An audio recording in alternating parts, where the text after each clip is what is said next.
Lebih dari 2.000 warga negara Indonesia di Kamboja meminta pulang. Mereka terjebak dalam pusaran industri penipuan daring lintas negara. Tapi alih-alih disebut sebagai korban, mereka justru mendapat pelabelan kriminal. Ketua Dewan Komisioner Otoritas Jasa Keuangan atau OJK, Mahendra Siregar, pada bulan Januari 2026 lalu, dengan tegas menyatakan para warga negara Indonesia atau WNI itu bukan korban tindak pidana perdagangan orang. Mereka scammer alias pelaku kejahatan. Pernyataan itu memantik perdebatan. Karena di sisi lain muncul kesaksian tentang perekrutan, tipu daya, penyekapan, intimidasi, bahkan kekerasan.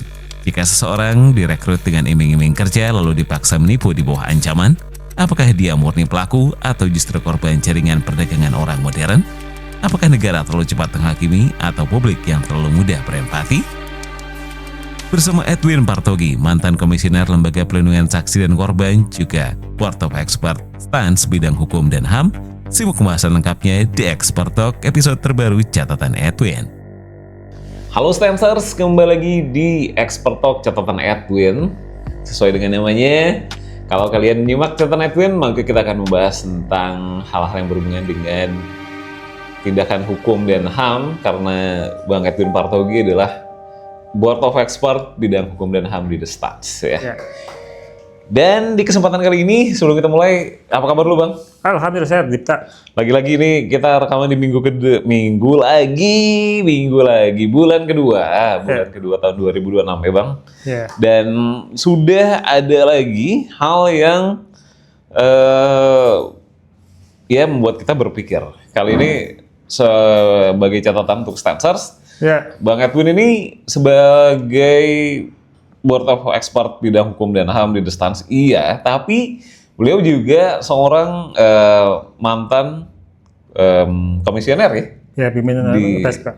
Di LPSK, Lembaga Perlindungan Saksi dan Korban. Nah, kenapa? Karena kita akan membahas, kalau lihat thumbnailnya pasti udah tahu ya, kita akan membahas tentang kasus yang terjadi di bulan kemarin, Bang. 2026 ini udah ada kasus yang membuat kita bertanya-tanya sebenarnya nih. Ada 2.000-an lebih orang Indonesia, tepatnya sih 2.277 Bang. Itu warga negara Indonesia, tercatat ya, WNI aktif tapi ada di Kamboja, mereka minta dipulangin Bang. Alasan minta dipulanginnya adalah karena ada razia praktek scammer. Gitu. Nah, yang jadi masalah adalah pihak OJK, Otoritas Jasa Keuangan ya, itu nyebut mereka bukan korban TPPO, tapi pelaku kejahatan. Nah, ini dari kacamata Bang Edwin sebagai komisioner LPSK dulu ya, mantan komisioner gitu. Gimana melihat ini gitu? Ini sebenarnya mereka itu apa Bang? Korban kah? Atau pelaku, atau ada spektrum lain yang perlu kita luruskan? Ya, boleh saja ada pandangan bahwa mereka adalah pelaku sebagaimana disampaikan oleh OJK ya. Tapi memang harus diuji dulu apakah benar pelaku atau korban. Gitu loh. Cara menguji gimana? Kita punya dua undang-undang yang berhubungan dengan dengan pekerja Indonesia di luar negeri. Satu, Undang-Undang Perlindungan dan Penempatan Pekerja Migran Indonesia, yang biasa disebut dengan Undang-Undang PMI. Nomor berapa itu Bang? Undang-undangnya? Undang-Undang PMI itu nomor,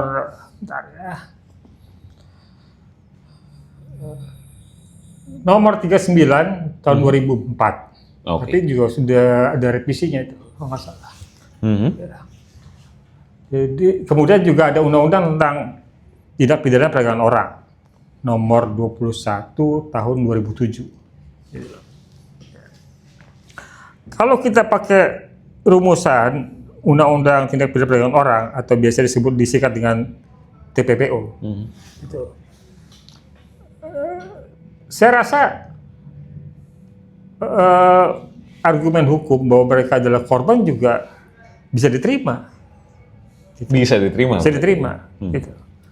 Dan bahkan lebih masuk mungkin bahwa mereka adalah korban. Gitu ya. Kenapa begitu? rumusan dari undang-undang tentang peristiwa tindak pidana perdagangan orang itu, kalau kita baca undang-undangnya ya, itu ada di pasal 1, angka 1. Definisinya perdagangan orang sebagai tindakan perekrutan, pengangkutan, penampungan, pengiriman, pemindahan, atau penerimaan seseorang ya, dengan ancaman kekerasan, penggunaan kekerasan, penculikan, penyekapan, pemalsuan, penipuan, penyalahgunaan kekuasaan, atau posisi rentan, penjeratan hutang atau memberikan bayaran atau manfaat sehingga memperoleh persetujuan dari orang yang memegang kendali atas orang lain tersebut, baik dilakukan dalam negara maupun di antar negara ya, untuk tujuan eksploitasi yang mengakibatkan orang tersebut tereksploitasi, gitu loh. Jadi kalau saya sempat nonton salah satu podcast penjelasan salah satu dalam definisi korban ya, yang menjadi pekerja scammer online itu, ya. Tawaran kerjanya itu nggak ada kita membacanya bahwa tawaran kerja itu punya nuansa pidana, gitu loh. Ya. Dari apa yang dia lakukan selama di sana? Bukan. Oh, lowongan kerjanya. Oh, oke. Ya. Nih. Nanti bisa ditampilkan ya? Ya. Bisa ditampilkan nih. Info lowongan kerja Thailand. Coba kita simak baik-baik. Dibutuhkan segera. 1. Digital marketing. Menggunakan bahasa Indonesia, Inggris, atau Mandarin. Ya. Inggris lebih diutamakan. Oke. Memahami basic Excel. Oke. Usia 18 sampai 30 tahun. Gaji 12 juta sampai 16 juta. Belum termasuk bonus. Penjelasan bonus akan dijelaskan via pribadi. Setiap bulan makan bersama. Mes dan makan ditanggung perusahaan. Tiket dan hotel ditanggung PT. Kebutuhan hari-hari seperti odol, sabun, sikat gigi, sampo akan ditanggung perusahaan. Kalau kita baca ini, ada nggak peristiwa pidana, tindakan pidana? Dari namanya Dari digital marketer, Bang. Ya kan? Iya, digital marketer kan judul. Legal. Digital market. Iya. Gitu. Ya kan? Yeah. Dan ini ya penawarannya sendiri begitu menggiurkan nampaknya. Menggiurkan, gajinya 12 sampai 16 juta. Transport ditanggung, kasih mes. Oke, bahkan ada uang jaminan yang lain ya. Iya, gitu loh. Ya kan? Tunjangan yang lain maksudnya. Iya. Itu dia. Tapi ada rumusan gini dalam tindak pidana TPPO itu. 3 hal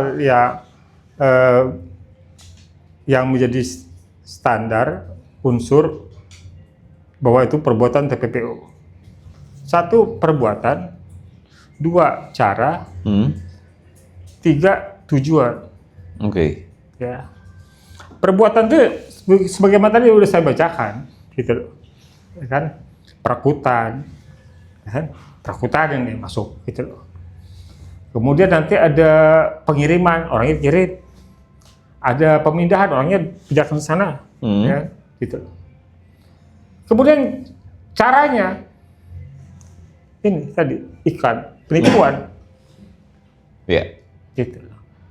Jadi tadi soal perbuatan yang bermacam-macam itu, yang misalnya lebih dari 3 tadi, dan juga cara yang lebih dari 3 tadi, itu nggak harus dipenuhi semua. Ya. Salah satu dari perbuatan itu terpenuhi, cara yang terpenuhi, udah masuk tuh. Unsurnya sebagai tindak pidana TPPO, ya. Okay. Walaupun tujuan eksploitasi belum terjadi, gitu. Tapi 2 syarat itu saja terpenuhi, sudah masuk ke kategori TPPO, gitu. Ya. Nah, kemudian saya dengar dari testimoni korban itu, ya, bahwa tujuannya pertama ke Thailand, tapi ternyata bukan di Thailand. Berbelok ya? Berbelok, itu loh. Ternyata mereka dibawa ke daerah perbatasan. Oke. Ya kan? Gitu. Itu kan tadi, penipuannya udah terjadi. Gitu. Ya. Kemudian mereka ternyata nggak dapat gaji. Jadi yang tadi sekian belas juta itu, ya itu nggak dikasih. Dijanjikannya akan dapat setelah selesai kontrak dan tercapai target berapa ratus dolar gitu yang mereka dapatkan dari penipuan itu. oke. Nah, ya. Penipuan itu juga sudah diarahkan bagaimana caranya segala macam. Ya. Yang saya terkejut dan menurut saya luar biasa, terorganisirnya organisasi kejahatan perdagangan orang ini, dari penjelasan si korbannya adalah kecanggihan alat mereka. Alat yang dipakai untuk mereka bekerja. Bekerja itu canggih banget. Oke. Gimana? Kasih gambaran singkat mungkin, Bang. Iya. Jadi mereka misalnya targetnya orang Rusia, orang Kazakhstan segala macam. Oke. Ya. Seluruh dunia lah ya. Seluruh berarti. dunia. Oke. Ya. Mereka ini laki kan, si korban itu laki. Tapi dia tampil di video itu, kalau dia video call sama si korban, itu dia tampil bukan laki, perempuan. Oh. Dan dia berkomunikasi itu sebagaimana perempuan, bahwa dia ngaku sebagai pipit misalnya, ya kan, ya, gitu. Oke, di switch ya nanti ya. Nanti tiba-tiba jadi pipit, kerjain editor kali-kali. Contoh, ya kan, gitu. Pipit dan ketika video call dengan korban, ya dia perempuan, gitu, ya. Bahkan kata dia, yang misalnya kita pernah dengar tips-tips untuk Sebagai ini kayak tips deepfake untuk gitu ya? memastikan bahwa video, kalau kita terima video dari orang dekat ya, bahwa itu palsu atau asli dengan cara digoyang apa segala macam. Menurut dia itu gak ngaruh di teknologi mereka. Ya. Gitu. Jadi benar-benar teknologi fake-nya itu sosok yang orisinil, standar itu orisinil, ya kan, gitu. Saya dengar penjelasan dia soal teknologinya itu, wow, keren ya, itu keren, wow, keren ya, wow. tapi ya kan?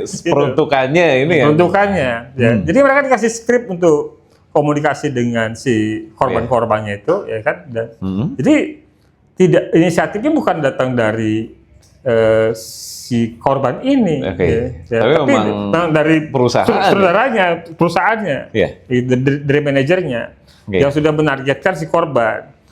Cara menargetkan si korban lewat TikTok kalau nggak salah, TikTok dan Facebook kalau nggak salah. Media sosial ya, media sosial, kita gambar korbannya itu ya. Memancing-mancing gitu untuk nantinya masuk ke dalam perangkap gitu. Ya. Jadi kan korban yang scammernya itu kan dibuat jatuh cinta sama si pelakunya. Sesuai namanya love scam ya. Love scam gitu loh. Love scam. Dan kemudian tujuan dia adalah mengajak si korban scammingnya itu untuk investasi. Gitu. Dengan berbagai alasan. Dan pertamanya itu dikasih uang dulu si korban scammernya itu. Supaya merasa yakin. Ya kan. Kemudian baru yang kedua, ketiganya itu nggak dikasih. Sampai miskin lah. Nah, kalau bahasa mereka sampai dibunuh, gitu. Jadi tadi, ya, mereka nggak dapat gaji, jam kerja yang melampaui jam kerja normal, gitu. Ya. Jadi kalau orang standar jam kerja itu 8 jam, mereka lebih dari itu. Gitu. Dan banyak hal-hal lain yang mungkin tidak manusiawi ya? Iya, soal makanan, ya, soal tempat tinggal itu. Nah itu kalau kita tadi bawa ke dalam unsur tindak pidana perdagangan orang, masuk unsurnya. Masuk unsurnya. Dan tujuannya juga termasuk unsur ketiganya. Tujuan eksploitasinya masuk. Gitu. Memang mereka dieksploitasi.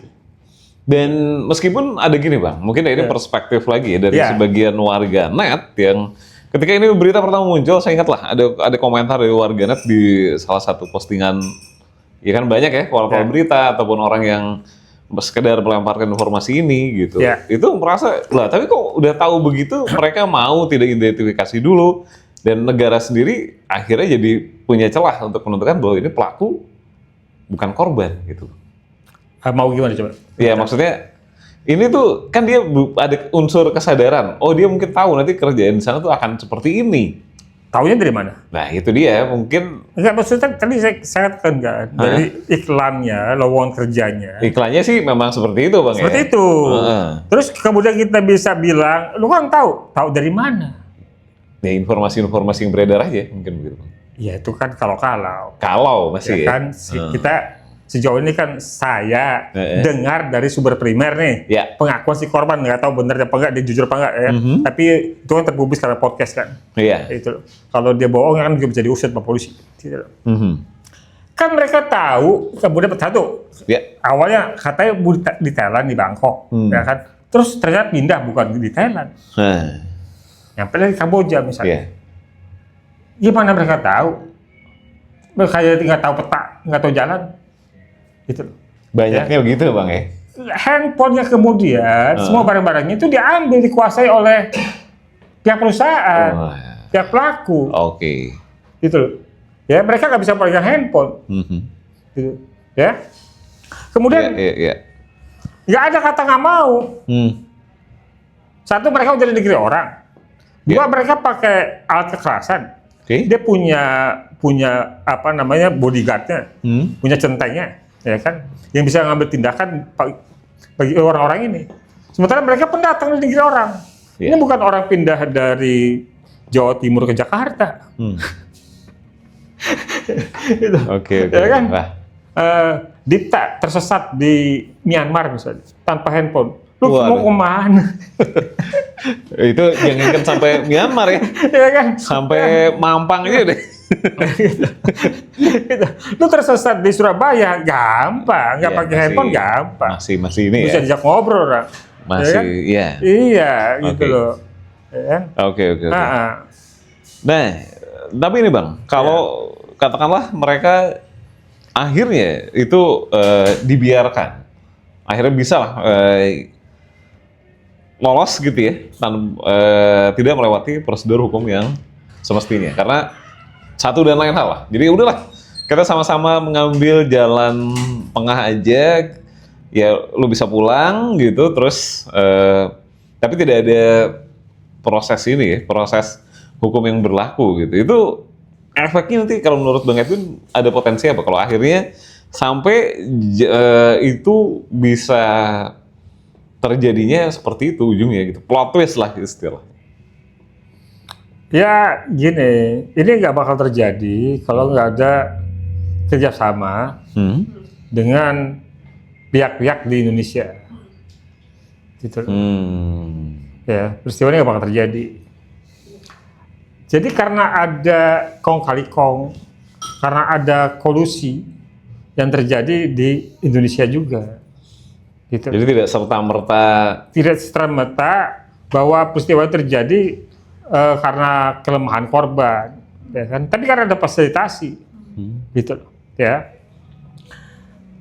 Yang saya dengar dari keterangan korban itu, ya, itu dari proses imigrasi di Bandara Suta, mereka sudah punya privilege, gitu. Kayaknya udah punya tanda ini grupnya stand, ya kan? Kasih karpet hijau, lolos saja. Gitu. Ya kan? Mereka nggak ada pemeriksaan, nggak ada proses yang ketat, gitu loh, ya, untuk melewati proses pemeriksaan di Suta, gitu loh, ya. Bahkan kata mereka itu kayak nyewa pesawat, gitu loh, ya. Pesawatnya mereka khusus, gitu loh, ya. Nah, maka yang menarik adalah dari cerita si orang ini, si Amin inilah. Ya. Ketika proses di bandara di imigrasi di Thailand, mereka sempat tertahan, ya kan? pada saat datang. Pas saat datang nyampe di Thailand, gitu. Menurut dia kemungkinan karena Adin bilang bahwa mereka mau kerja.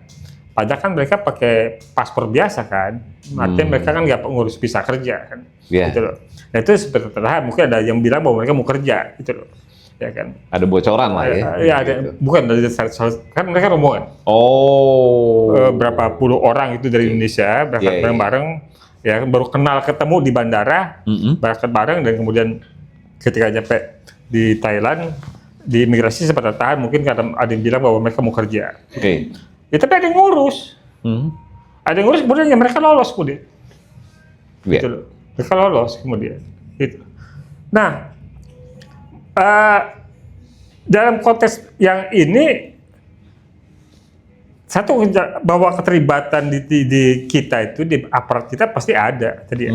Dan pada umumnya, pada peristiwa tidak pidana perdagangan orang itu hal yang lazim, hal yang umum terjadi. Misalnya, kalau orang masih di bawah umur korbannya, itu dibuat KTP palsu, dipalsukan KTP-nya. Gitu. Pembuatan KTP palsu itu Difasilitasi oleh? si pelaku Oh. bekerja sama dengan pihak kelurahan, pihak desa, pihak kecamatan. Bentar Bang, maksudnya ini berarti kalau ini kan udah ada tindakan yang tidak semestinya dong kalau udah ada KTP palsu itu. Iya. Berarti si pelaku yang harusnya bisa menjadi korban ini, dia kan udah melakukan ada aksi ilegal sih, atau enggak juga? Bukan dia melakukan. Oh, ada Difasilitasi. tahu-tahu dia udah punya Udah punya. Gitu masuk loh. ke sana. Oh. Gitu. Ini bukan terlepas dari kasus yang ini ya.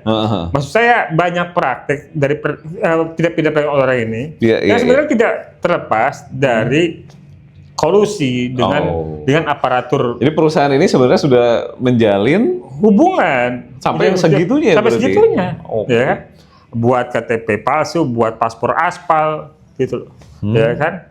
Gitu loh. Oke, paspornya mungkin asli ya? Asli. Karena bisa kedetek Tapi di... keterangannya aspal. Oh. Palsu keterangannya. Gitu loh. Dan si orang yang berangkat ini nggak tahu kalau dia diberangkatkan dengan paspor dengan data berbeda tadi gitu berarti? Tahu. Tapi kan dia dalam posisi sebagai penerima aja karena dibutuh kerja. Oh. Gitu ya. Nah, dalam konteks ini saya pengen menjelaskan juga. Mungkin kan ada di pikiran Dita. Berarti dia setuju dong untuk dipalsukan. Ya kan? Gimana tuh Bang? Ini kelebihannya undang-undang tentang perdagangan orang. Ya. Persetujuan korban, persetujuan keluarganya itu terhadap perbuatan ini perdagangan orang itu tidak menghapus pidana. Tidak menghapus pidana si pelakunya. Itu loh. Ya kan? Tidak. Pelakunya nggak bisa berdalih, kan korbannya setuju. Nggak bisa. Nggak bisa tuh Bang ya? Nggak bisa, pelakunya nggak bisa berdalih. Begitu. Jadi walaupun korbannya setuju, itu pelaku tetap bisa dijerat. Gitu loh. Bahkan yang lazim juga digunakan oleh di tindak pidana perdagangan orang itu penjeratan hutang. Hutangnya? Penjeratan hutang itu seperti ini. Gimana tuh Bang? Jadi dari sebelum pergi, ya, dari sebelum pergi itu si pelaku itu udah ngasih uang ke pihak keluarga. Perusahaan maksudnya? Iya. Atau Iya. mereka yang daftar kerja ini? Iya, si perekrut. Oh, perekrutnya. Si perekrutnya itu udah ngasih uang ke pihak keluarga. Iya. Ya kan? Ngasih uang sanggup. Jadi bukan yang ngasih uang sanggup. Tadi juga mereka fasilitasin nol pokoknya biaya dikeluarkan oleh korban ke keluarganya. Ya. KTP, paspor, tiket, semua dikasih. Gitu. Ya. Nah, sebenarnya uang yang dikasih ke keluarga itu dihitung sebagai hutang. Oh. Itu satu. Belum cukup itu. Termasuk apabila dia digaji pun, kalaupun digaji bener, itu dipotong sama pihak perusahaan. Gitu. Jadi dia digaji 70%-nya diambil perusahaan, itu bukan 100%-nya yang perusahaan selama dia bekerja. Jadi dia nggak dapat apa-apa. Ibaratnya nggak dapat apa-apa gitu. Iya, nggak dapat apa-apa. Gitu loh. Ya kan? Dianggap dia masih punya hutang kepada pihak perekrut, pihak perusahaan segala macam yang membiayai dia bekerja itu. Gitu. Oke Bang. Wah, kacau ya kalau gitu Bang ya? Kacau, luar biasa.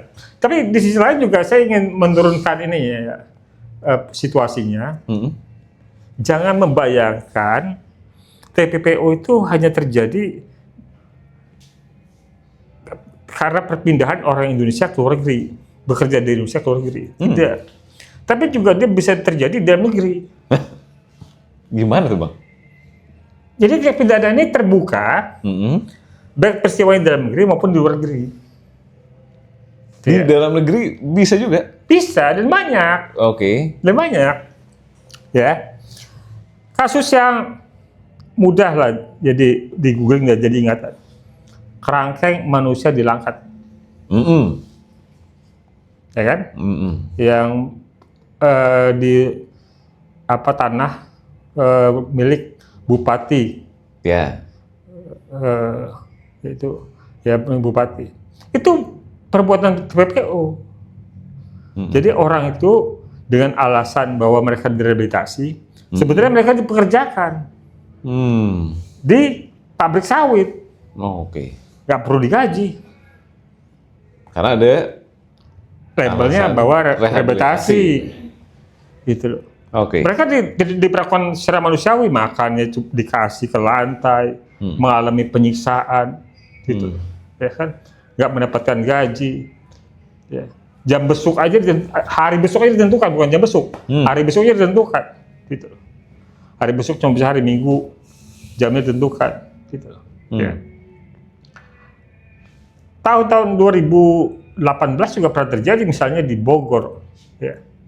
Di Bogor tuh ada rumah purnawirawan jenderal polisi yang mempekerjakan begitu banyak orang, ya, laki dan perempuan, lebih dari 10 orang, di rumahnya, gitu, tanpa gaji, gitu. Ya, itu juga korban TPPO. Oke. Itu juga rumusan TPPO. Iya. Gitu loh. Ya. Oke. TPPO lain bukan hanya soal pekerjaan, ya, termasuk soal penjualan organ tubuh. Gitu. Pernah ada kasus yang berapa tahun lalu, 2017 mungkin 2016, yang melibatkan rumah sakit pemerintah, ya, di Jakarta Pusat. Gitu. Ya. Gitu. Di mana organ ginjal itu diperjualbelikan. Walaupun korbannya setuju, itu tetap rumusan TPPO. Gitu. Oke. Nah, ya. Berarti cakupannya begitu luas ya, Bang, ya? Iya, luas. Yang juga ingin saya ingatkan, misalnya bukan hanya pada korban yang menjadi korban dari WNI, termasuk WNA di Indonesia. Bisa juga? Bisa juga. Contohnya kasus Benjina di Maluku ya, Tual itu termasuk Maluku. Waktu zaman Menteri Perikanan Bu Susi.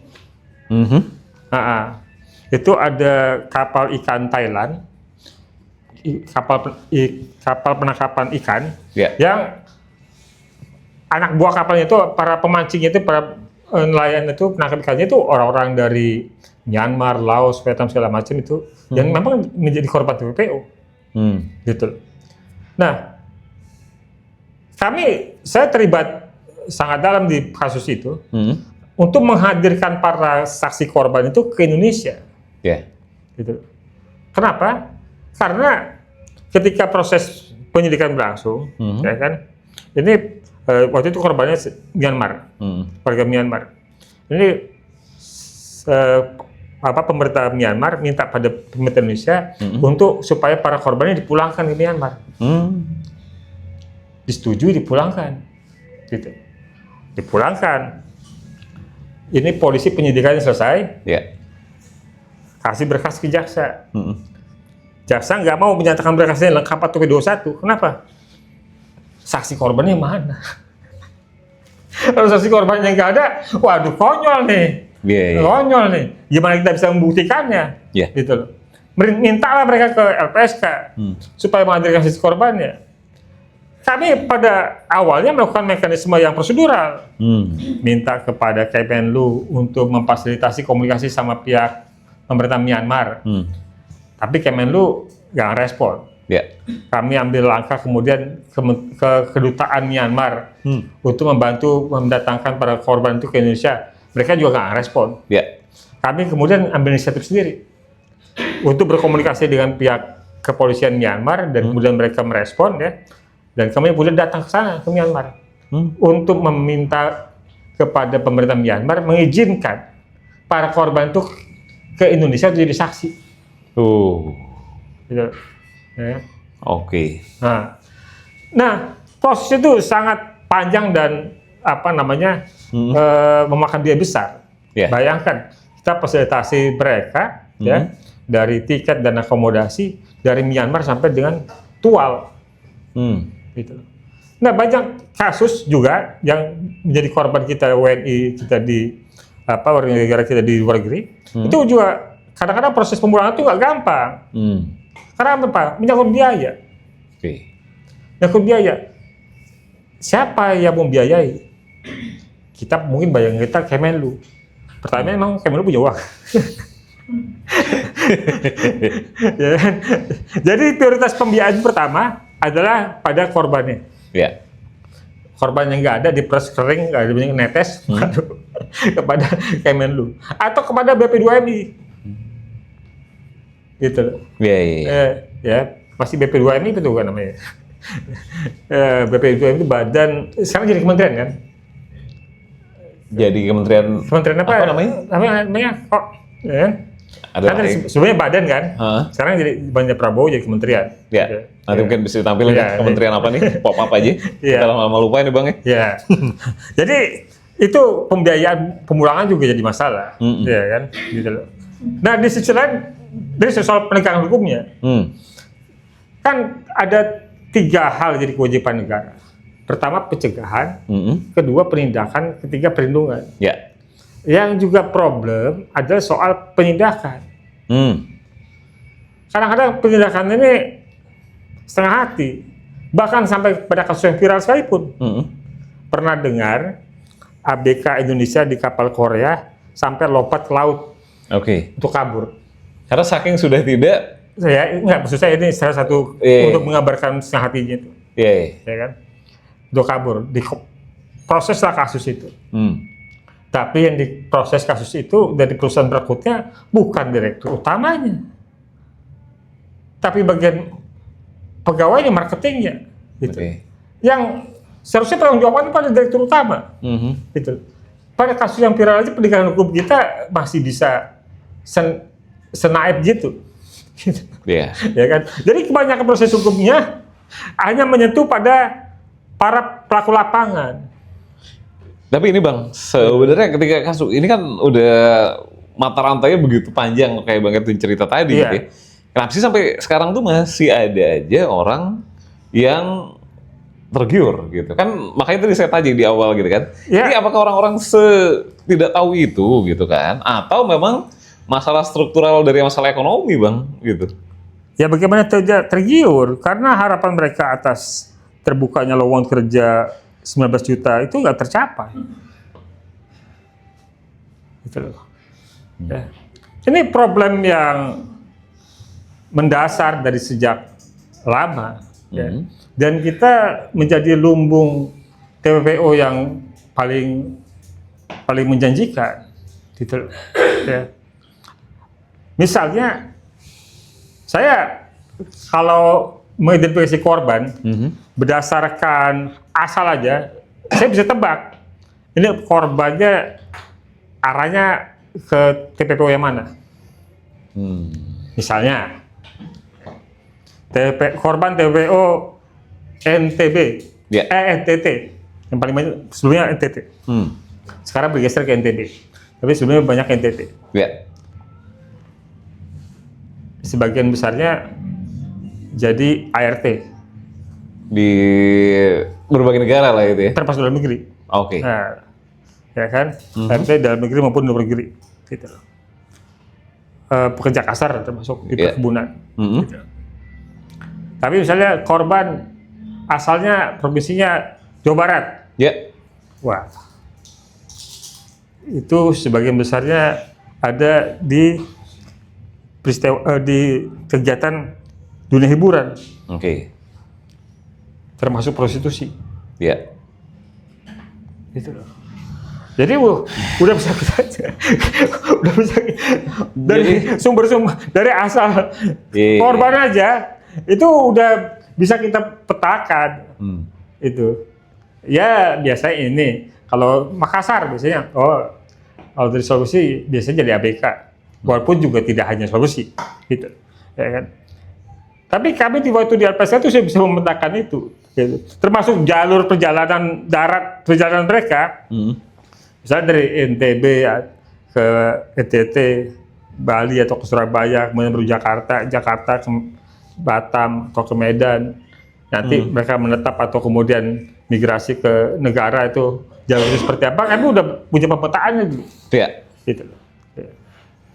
Tapi kalau ini terus-terusan terjadi gitu ya, menurut Bang Edwin sendiri ada, ya kan kejadian bukan yang pertama, kejadian di 2026 ini ya memang bulan Januari kemarin gitu ya, tapi kan sebelum-sebelumnya juga udah begitu. Bukan hal yang baru. Nah makanya itu apa Bang, kalau solusinya nggak ada atau akan terus menjadi lingkaran yang tak berkesudahan gitu? Iya betul. Ini kan problem mendasar buat masyarakat ya secara umum gitu loh. Orang menghadapi situasi di mana dia punya kebutuhan untuk menghidupi keluarganya, dirinya dan keluarganya, gitu loh. Sementara lingkungan tempat dia tinggal itu nggak menyediakan itu, ya.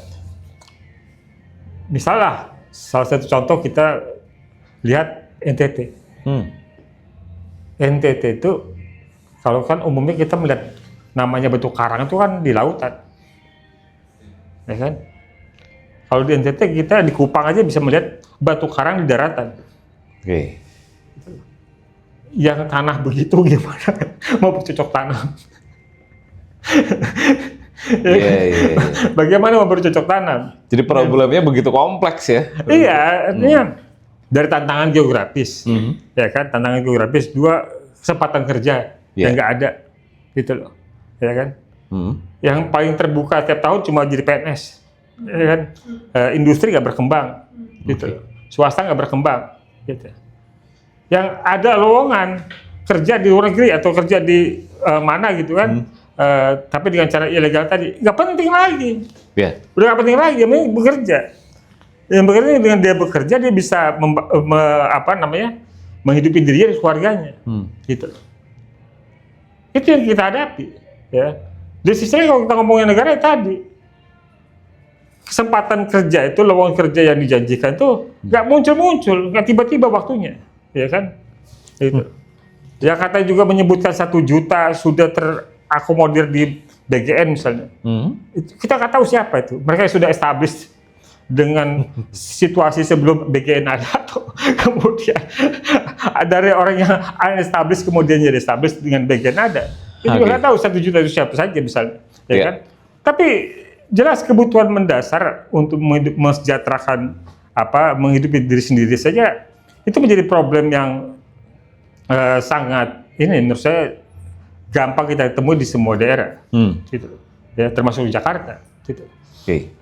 Di sisi lain yang menarik, ya, bahkan kalaupun mereka belum sempat dipekerjakan, tapi sudah di tempat penampungan, belum dikirim-kirim, ya, kalau mereka digerebek sama polisi, mereka marah penyidik sama polisi itu, marah, karena digerebek itu mereka batal kerja,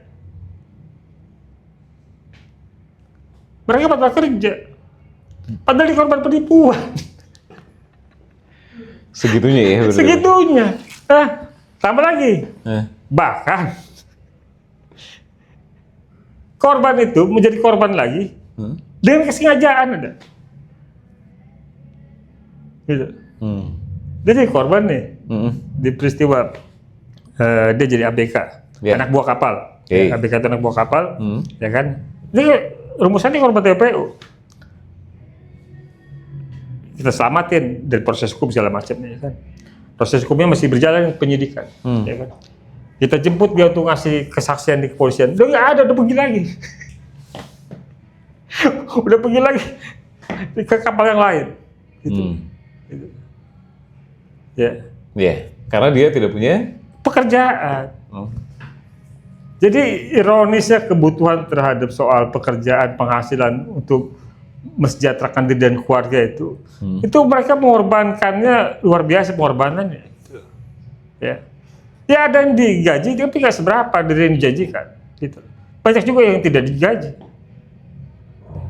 Bukannya tidak digaji, ya, tidak hidup layak, baik makanan, tempat tinggal, ya, bahkan mengalami penyiksaan.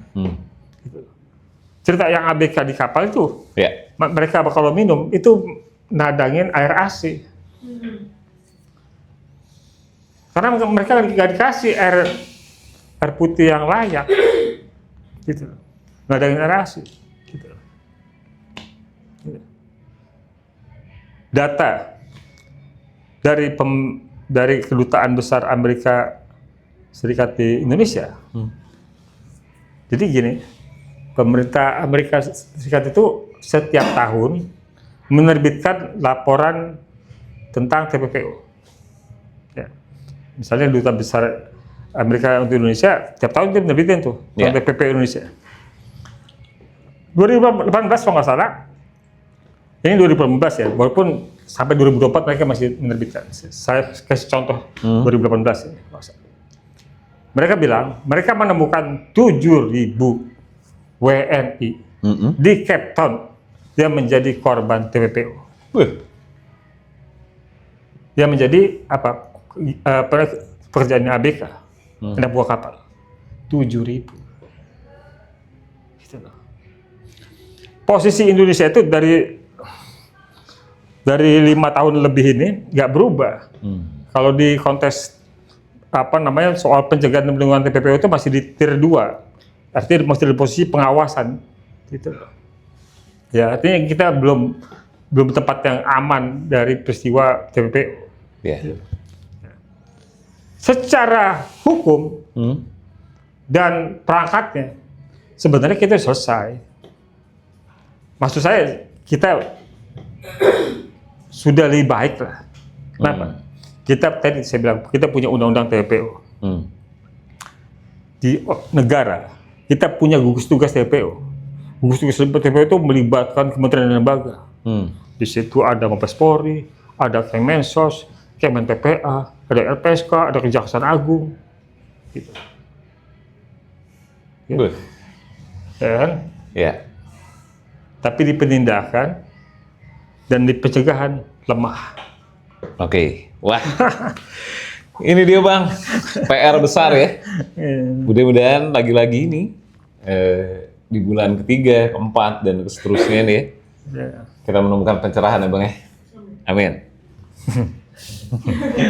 Walaupun sudah ketawa Bang itu. Yang penting berharap dulu ya Bang. Oke, dan kalau gitu jangan lupa ya untuk subscribe ke channel YouTube The Stance karena pembicaraan menarik seperti ini mungkin bisa kalian temukan setiap pekannya. Dan untuk update yang lebih intens bisa akses ke www.thestance.id. Kunjungi juga Instagram di The Stance ID, juga TikTok di The Stance ID. Saya Dipta dan Bang Edwin pamit undur diri dulu. Sampai bertemu lagi di kesempatan-kesempatan berikutnya. Bye. Bye.